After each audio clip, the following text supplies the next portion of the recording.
नमस्कार, फिर से आपका स्वागत है भारत की फसलों के बारे में। जैसा कि पिछले वीडियो में लेक्चर में हमने देखा था कि हमने पढ़ा था कि भारत का जो चावल जो एक मुख्य फसल है। चावल के साथ साथ में यदि हम बात करें तो जो गेहूं है, आज का जो हमारा टॉपिक रहेगा वो रहेगा गेहूं के बारे में, कि भारत का जो गेहूं के मामले में उत्पादन है या उसका जो वितरण है, उसकी भौगोलिक दशाएं, उसके बारे में डिस्कस करेंगे। जिस प्रकार से भारत के अंदर मैक्सिमम जो लोग हैं, अधिकतर जो लोग हैं वो चावल के ऊपर डिपेंड है, क्योंकि भारत के अंदर जो चावल का उत्पादन काफ़ी अधिक होता है और चावल जो है एक स्टेपल फूड है इंडिया के लिए, इंडिया के लोगों के लिए एक मुख्य भोजन है, तो मुख्य खाद्य फसल है। तो इसी कड़ी में यदि हम बात करें कि गेहूं के बारे में, वीट के बारे में, तो जो वीट है यानी कि जो गेहूं है वो पूरे इंडिया के अंदर उत्पादन है होकर भारत के कुछ एक राज्यों के अंदर, जैसे बात करें तो ज़्यादातर ये उत्तरी और पश्चिमी राज्यों के अंदर ही जो इसका उत्पादन किया जाता है, जिसके अंदर हम बात करते हैं पंजाब, हरियाणा, यूपी, बिहार, राजस्थान और मध्य प्रदेश। इन्हीं राज्यों के अंदर जो मैक्सिमम जो यदि बात करें गेहूं की, तो भारत का अधिकतर जो गेहूं है इन्हीं राज्यों के अंदर उत्पादन किया जाता है। बाकी जो है रेस्ट ऑफ एरिया के अंदर चावल को प्राथमिकता दी जाती है। तो हम थोड़ा सा इसमें बात करते हैं कि जो चावल और जो गेहूं के लिए जो भौगोलिक दशाएं वो तो अलग अलग है ही, लेकिन एक्चुअल में एक जो 100 सेंटीमीटर की जो समवर्षा रेखा जिसको बोलते हैं समवर्षा, यानी कि आइसो जो हाइट है, ये एक्चुअल में चावल और गेहूं के उत्पादन एरिया को अलग करती है।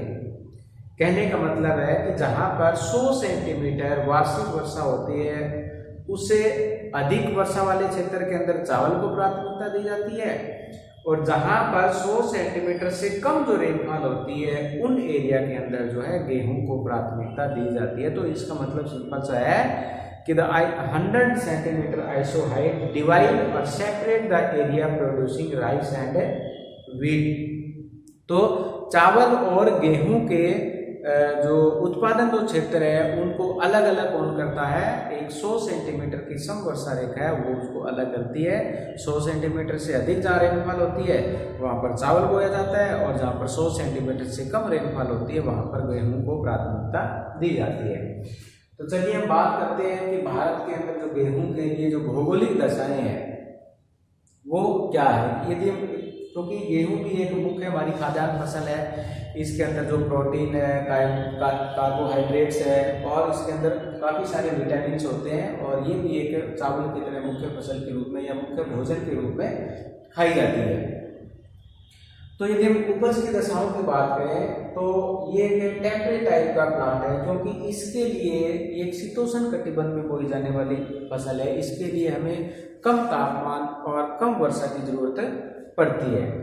यदि हम इसमें तापमान की बात करें, तापमान यानी कि इस गेहूं के लिए या इस फसल के लिए हमें कितने डिग्री तापमान की आवश्यकता होती है जब इसको हम बोते हैं या इसको काटते हैं, तो इस प्रकार की फसल के लिए 15 डिग्री से लेकर 20 डिग्री जो तापमान है दैट इज सफिशिएंट, यानी कि 15 से लेकर 20 डिग्री जो तापमान है वो, यानी कि हम बात करें कि बोते हुए इसमें बात करें तो ये 10 से लेकर 15 डिग्री, क्योंकि इसका बुआई का जो टाइम रहता है, ये हमें पता है कि वीट क्या है कि रबी क्रॉप्स है, रबी, तो इसलिए रबी की जो क्रॉप्स होती है वो हमने पहले ही पढ़ा हुआ था कि ये अक्टूबर नवंबर के अंदर बोई जाती है और मार्च अप्रैल के अंदर काट ली जाती है। तो अक्टूबर नवंबर के अंदर जो हमारा टेम्परेचर इसके लिए रिक्वायरमेंट होती है वो 10 से लेकर 15 जो डिग्री सेल्सियस टेम्परेचर है उसकी रिक्वायरमेंट होती है। जब पकते हुए यदि बात करें उसको, यदि काटते हुए, तो 15 से 20 डिग्री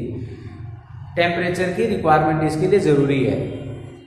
तो कहने का मतलब है कि इसमें हमें कम तापमान की जरूरत पड़ती है, और क्योंकि सर्दियों के अंदर ये बोई जाती है हमारे यहाँ पर, तो इसलिए यहाँ पर हमारे सर्दियों के टाइम में कम तापमान होता है।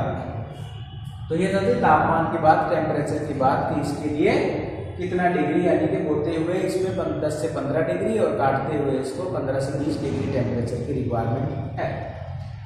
दूसरी हमारी इसके अंदर है वर्षा, यानी कि रेनफॉल। जैसा कि अभी हमने डिस्कस किया था कि 100 सेंटीमीटर की जो वार्षिक वर्षा है वो चावल और गेहूं के उत्पादन एरिया को अलग करती है। लेकिन मैं आपको बता दूं कि जहां पर 100 सेंटीमीटर से कम, यानी कि इसके लिए यदि बात करें तो 50 से लेकर 75 यानी कि 75 डिग्री जो सेंटीमीटर जो रेनफॉल है दैट इज सफिशिएंट। इस गेहूं फसल के लिए 50 से लेकर 75 यानी कि 50 से लेकर 75 जो सेंटीमीटर की जो रेनफॉल है दैट इज सफिशिएंट, ये रिक्वायरमेंट है। तो भारत का जो वेस्टर्न पार्ट है, नॉर्थ और वेस्टर्न पार्ट है, लगभग इतनी ही वर्षा रिसीव करता है, इसलिए ज्यादातर इन एरिया के अंदर गेहूं की फसल बोई जाती है। और जहां पर वर्षा कम होती है 20 डिग्री या 25 डिग्री के आसपास होती है तो वहां पर इरिगेशन के द्वारा यानी कि सिंचाई के द्वारा वहां पर गेहूं की फसल को बोया जाता है। मिट्टी की बात करें तो इसके लिए हल्की दोमट मिट्टी, हल्की चिकनी दोमट और हल्की बलुई जो मिट्टी है वो इस मिट्टी के लिए वो इस फसल के लिए जो है काफी उपयुक्त मानी जाती है। क्योंकि ज्यादातर जो यदि एल्यूवियल सॉइल है, प्योर एल्यूवियल सॉइल है तो वहां पर राइस बोई जाती है, और एल्यूवियल नहीं है, यदि थोड़ी हल्की एल्यूवियल है या इसके अंदर थोड़ी सैंडी है तो उसके अंदर जो हम वीट को प्राथमिकता देते हैं। तो इस प्रकार की मिट्टी के लिए हल्की चिकनी मिट्टी और उसमें हल्की बलुई जो मिट्टी है वो दोनों ही इस प्रकार की मिट्टी इस प्रकार की फसल के लिए उपयुक्त मानी जाती है। उसके बाद में बात करते हैं लेबर की, श्रम की यदि बात करें, इसमें मजदूरी की बात करें तो चावल की तरह इसमें अधिक श्रम की आवश्यकता नहीं है।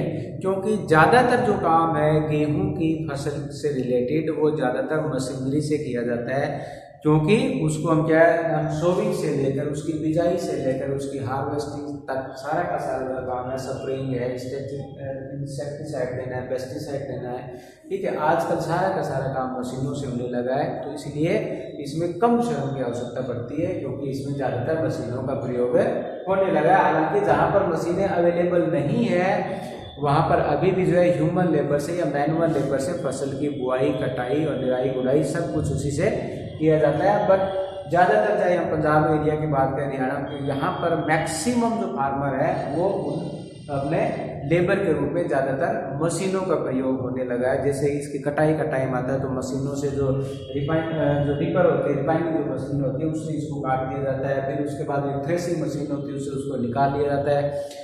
आजकल तो छोटी छोटी मशीनें आने लगी, ऐसी मशीनें जो उसे जो स्ट्रॉ होता है, जो गेहूं का जो स्ट्रॉ होता है उसको काट कर जो है उसे पशुओं के लिए फॉडर के रूप में चारा भी वो बनाते हैं। इस प्रकार से हर एक काम को मशीनों के द्वारा किया जा सकता है। तो ज़्यादा मैनुअल या ह्यूमन लेबर की इसमें रिक्वायरमेंट नहीं है। लैंड की बात करें तो समतल लैंड चाहिए, इसके अंदर लेवल लैंड चाहिए, तभी तो मशीनें काम करेगी। जब भूमि समतल नहीं होगी तो मशीनें काम नहीं करेंगी, क्योंकि बड़ी बड़ी मशीनों को काम करने के लिए लेवल जो लैंड का जो लेवल है वो समतल होना चाहिए। तो ज़्यादातर जो है ये एक लेवल यानी कि समतल भूमि पर इसकी जो है कृषि की जाती है ताकि उसके अंदर मशीनों का जो उपयुक्त प्रयोग किया जा सके। तो इस प्रकार से ये जो है जैसे चावल है, चावल में मशीनों का प्रयोग नहीं होता है तो पहाड़ी एरिया के अंदर भी इसको बोल लिया जाता है, लेकिन ये जो है पहाड़ी एरिया के अंदर कम बोई जाती है क्योंकि वहाँ पर मशीनों का एरिया में प्रयोग करना है तो ये उनके लिए सुटेबल जगह नहीं है। तो ज़्यादातर प्लेन एरिया के अंदर और बड़े बड़े खेतों जो लैंड होल्डिंग साइज जहाँ बड़ा होता है उस एरिया के अंदर जो मशीनों का प्रयोग करके प्रयोग किया जाता है। इसलिए भूमि जो है हमें समतल जरूर, इसके लिए समतल भूमि यानी कि लेवल लैंड की रिक्वायरमेंट होती है। तो ये कुछ भौगोलिक कंडीशन थी, ज्योग्राफिकल कंडीशन थी गेहूं के लिए, जिसमें हमने डिस्कस किया टेम्परेचर, रेनफॉल, सॉयल, लेबर और लैंड। तो इस प्रकार से आप इसके अंदर भौगोलिक दशाओं को बता सकते हैं। अब हम यदि हम इसके अंदर बात करें कि यहाँ पर ये टाइप ऑफ व्हीट की बात करते हैं कि जो गेहूं है उसकी जो प्रकारों की यदि हम बात करें तो वैसे आपको बता दूं कि ग्रीन रिलेशन के टाइम के अंदर जो मैक्सिको से जो है गेहूं का जो है सीड्स तैयार किया गया था।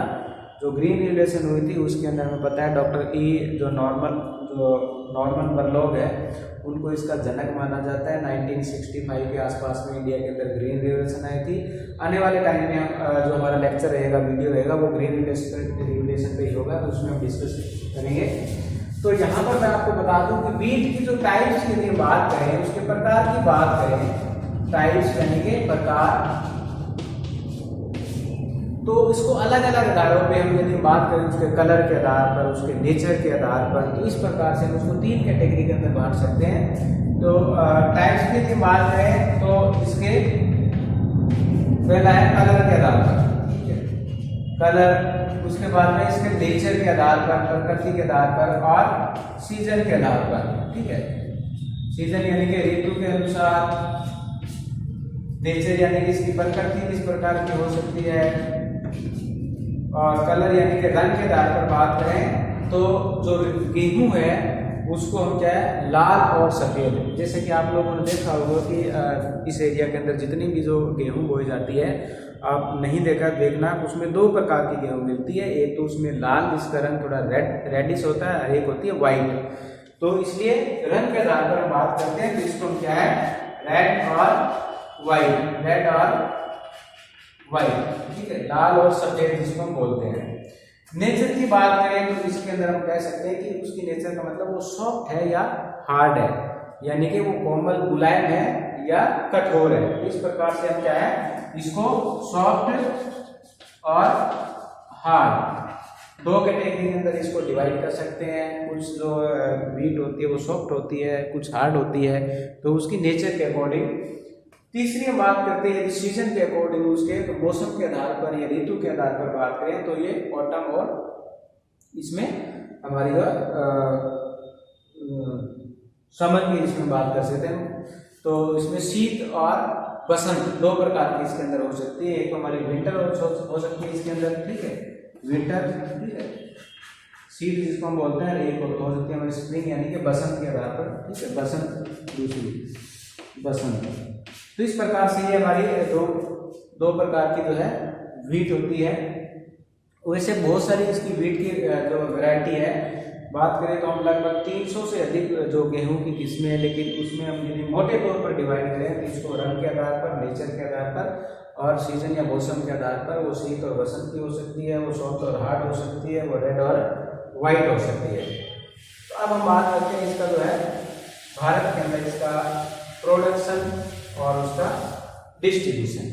भारत के अंदर जो प्रोडक्शन और डिस्ट्रीब्यूशन की इसकी बात करें तो सबसे पहले अभी ये बताया कि भारत के अंदर जो ज़्यादातर जो प्रोडक्शन या गेहूं का जो उत्पादन है वो सबसे ज़्यादा उत्तर प्रदेश के अंदर है। उत्तर प्रदेश पूरे भारत का जो है लगभग 32.14% जो है ये जो प्रोडक्शन है वो परसेंटेज के अंदर है, और ये 2008 और 9 के डेटा के अकॉर्डिंग है। इस हिसाब से बात करें तो ये नंबर 1 कैटेगरी पे आता है प्रोडक्शन के मामले में। दूसरा पंजाब है नंबर 2 पे, फिर हरियाणा नंबर 3 पे, फिर राजस्थान नंबर 4 पे, फिर मध्य प्रदेश नंबर 5 पे और बिहार नंबर 6 से। बाकी जो जितने भी स्टेट बचे उसमें किसी में 1-2% इस प्रकार से उत्पादन किया जाता है, लेकिन भारत के अंदर ज़्यादातर जो गेहूं का उत्पादन किया जाता है इन 6 राज्यों के अंदर किया जाता है, जिसमें पहले नंबर पे उत्तर प्रदेश जो पूरे भारत का 32.14 यानी कि 32.14% जो है प्रोडक्शन करके नंबर 1 पे है। उत्तर प्रदेश की यदि हम बात करें तो यहाँ पर जो दोआब्स है, दोआब्स यानी कि जैसे कि गंगा यमुना दोआब है या गंगा घाघरा दोआब है, उन दोआब वाले जो एरियाज है वो काफ़ी फेमस है। तो यहाँ पर आप देख सकते हैं कि ये वाला जो एरिया है पूरा का पूरा जो है इस एरिया के अंदर जो है गेहूं का उत्पादन किया जाता है। इसके साथ साथ में जैसे कि सहारनपुर हो गया, मेरठ हो गया, मुरादाबाद हो गया, ये वाले जो एरिया है रामपुर है, इटावा है, ये उत्तर प्रदेश के अंदर फेमस है जहाँ पर गेहूं का उत्पादन किया जाता है। दूसरा यदि हम बात करें पंजाब गेहूं के उत्पादन में दूसरे नंबर पे आता है, जो पूरे इंडिया का 19.36 जो है गेहूं उत्पादन करता है। इस प्रकार से पंजाब के अंदर यदि बात करें ये एक काफ़ी छोटा राज्य है, लेकिन यहाँ पर अदर स्टेट के मुकाबले बात करें तो यहाँ पर जो पर हेक्टेयर जो प्रोडक्शन है वो काफ़ी ज़्यादा है। यदि हम पर एकड़ के या पर हेक्टेयर की बात करें तो प्रोडक्शन यहाँ पर काफ़ी ज़्यादा है। और यहाँ का जो कुल जो भूमि है उसका 30% पर 30% जो भूमि है उसके ऊपर कृषि की जाती है, और उसमें पूरे इंडिया का 19.36% जो गेहूं उत्पादन करके ये सेकंड नंबर पे आता है। तो यहाँ पे जितने भी जो किसान है वो काफ़ी प्रोग्रेसिव है, प्रगतिशील है, और खेती बाड़ी के अंदर नई नई तकनीकों का, नए नए बीजों का और नए नए मशीनों का यूज करके जो है अपने एरिया के प्रोडक्शन को बढ़ाते हैं। तो इसलिए यहाँ पर जो उत्पादन वो दूसरे नंबर पे आता है, छोटा राज्य होते हुए पूरे इंडिया का 19.36 जो है गेहूं का उत्पादन करता है। उसके बाद में आता है इसमें हरियाणा। हरियाणा का जो कंट्रीब्यूशन है इंडिया के अंदर गेहूं का वह 11.09%। यहाँ पर यदि पंजाब के साथ वाले एरिया की हम बात करें तो उन एरिया को छोड़कर बाकी जितने भी है, इसमें फतेहाबाद हो गया, सिरसा हो गया, हिसार हो गया, जींद हो गया, इन सब एरिया के अंदर जो है गेहूं का उत्पादन किया जाता है। ज़्यादातर जो इसका दक्षिण पश्चिमी जो एरिया है इसका राजस्थान के साथ वाला लगता हुआ इस एरिया के अंदर गेहूं का उत्पादन ज़्यादा होता है। बाकी पंजाब और उत्तर प्रदेश के साथ जो लगती हुई है वहाँ पर वो राइस का प्रोडक्शन ज़्यादा करते हैं। इस प्रकार जो हरियाणा है वो पूरे इंडिया का 11.09% जो है प्रोडक्शन करके थर्ड नंबर पे आता है। इसके बाद में बात करते हैं राजस्थान की। यहाँ पर आप देख सकते हैं कि ये जो एरिया है जहाँ पर ये अलग से सेटिंग की है, ये कुछ मेजर यानी कि प्रमुख मेन वीट प्रोड्यूसिंग एरिया है। बाकी जो डॉट डॉट वाले जो एरिया आप देख रहे हैं या ये वाला जो एरिया है, यहाँ पर ये जो एरिया है ये सेकेंडरी है, ये सेकेंडरी टाइप के है, सेकेंडरी जहाँ पर जो है इसके साथ साथ में इन एरिया के अंदर तो यहाँ पर राइस का प्रोडक्शन ज़्यादा है, लेकिन यहाँ आते आते जो है रेनफॉल की मात्रा कम हो जाती है। तो यहाँ पर इरिगेशन के द्वारा या सीजन के अकॉर्डिंग इसमें क्रॉप्स ली जाती है।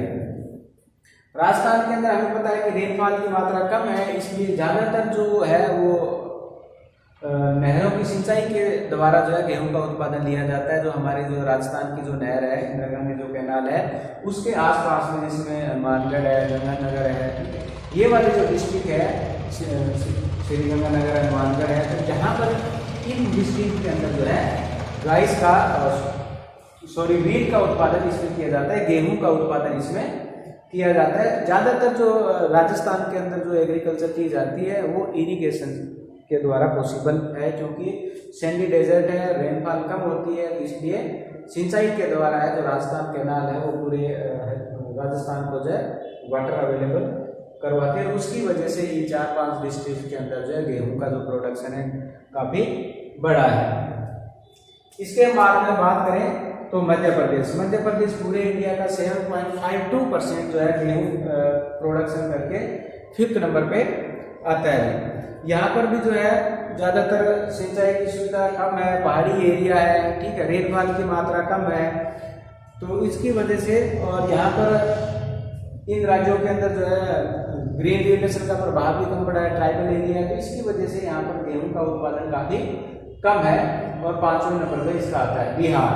नेक्स्ट है हमारा बिहार पूरे भारत का जो 5.84% गेहूं उत्पादन करके भारत में 6ठे नंबर पे है, क्योंकि बिहार के जो सॉइल है वो काफ़ी फर्टाइल है, इसलिए ज़्यादातर वहाँ पर राइस की कल्टीवेशन की जाती है और गेहूं को कम महत्व दिया जाता है।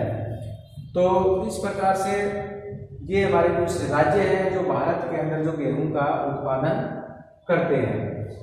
अब ये उसके बाद वितरण की बात करें तो वितरण का आप मैप में दिखा सकते हैं कि ये भारत का उत्तरी पश्चिमी जो पार्ट है वो मुख्य उत्पादक क्षेत्र है गेहूं के लिए, जिसमें हरियाणा, पंजाब, उत्तर प्रदेश, राजस्थान, मध्य प्रदेश, ठीक है, और उसमें कुछ महाराष्ट्र, बिहार और छुटपुट जो है इधर में तमिलनाडु, आंध्र प्रदेश वाली साइड एरिया के अंदर भी गेहूं की खेती की जाती है।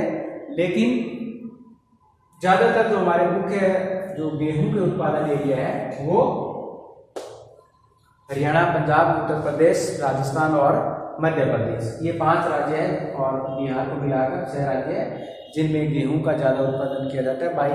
बाकी जो एरिया है वहाँ पर गेहूं का जो उत्पादन है वो सेकेंडरी पर्पज के लिए, मतलब गौण जिसको हम कह सकते हैं मुख्य फसल वहाँ की चावल है। तो ये था हमारा जो है गेहूं के बारे में, भारत के अंदर उसका उत्पादन और वितरण। तो इस प्रकार से आप इस क्वेश्चन को अटेम्प्ट कर सकते हैं। आई होप आपको ये चैप्टर समझ में आया होगा। धन्यवाद।